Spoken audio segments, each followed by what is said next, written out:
So, just to make sure we're understanding you, in the Bible, there were a couple of guys who it says that God took them. They did not die. He just, come on home. And they're, one in a chariot of fire. It's like, not only do you get to go, get taken up with God, the event gets to inspire a really cool piano piece. Great stuff.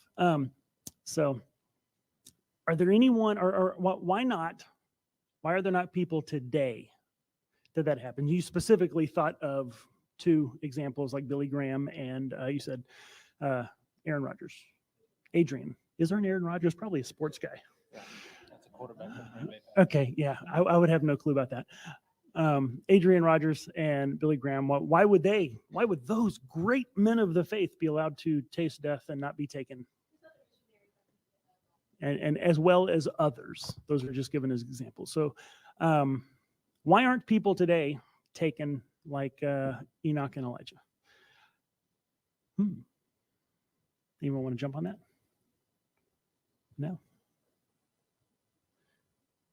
No? All right. I got the mic. I guess I'll go with it. My thought would be, one, God's sovereign. He can do what he wants, when he wants, however he wants, or why he wants.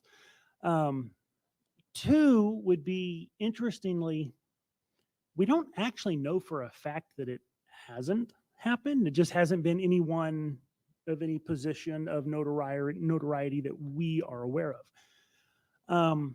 However, whenever you look at the way the Bible describes those men and their lives,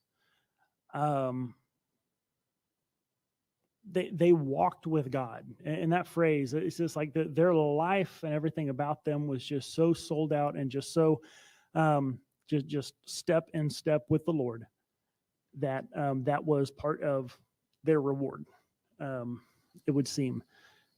I guess you could just draw the line and say, well, those other guys, as great as they are, they weren't quite that. But it's not a contest of who's the more spiritual and who's the more righteous. There was something about those men that God had a point he wanted made at that time. And so you would have to think, why did he take those men at that time, and not really thinking about, because we're not told much about the time of Enoch, but at the time of Elijah, is it Elijah or Elisha? I always forget. At that time, there was such great apostasy for this prophet of God to be taken in such a way would really validate to everyone, hey, you need to be or should have been listening to this guy. And so, God chose to do that, had that need for doing that, or that will to do that with those guys at that time. Why doesn't he do it again? I don't know.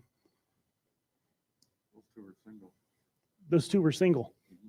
There you go. Didn't have someone to hang out with. Obvious difference, but I'm not sure that's relevant though. So, I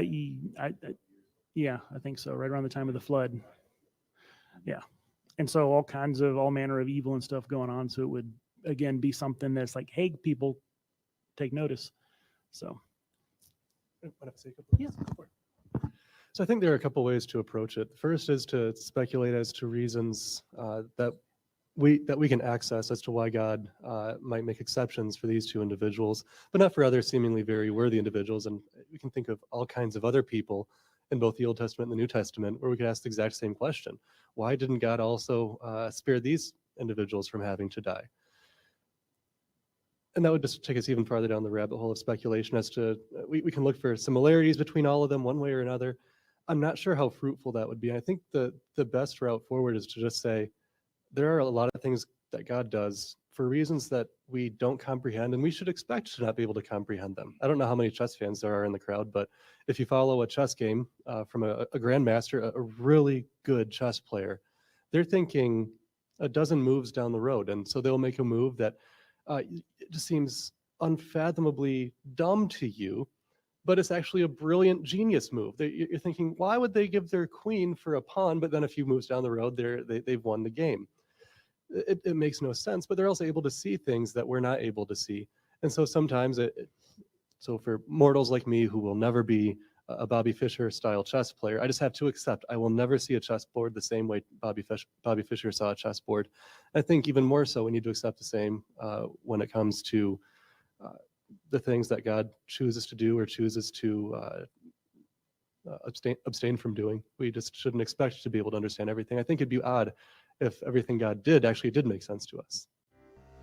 That little church on Liberty Hill, come praise the Lord, let your cup be filled.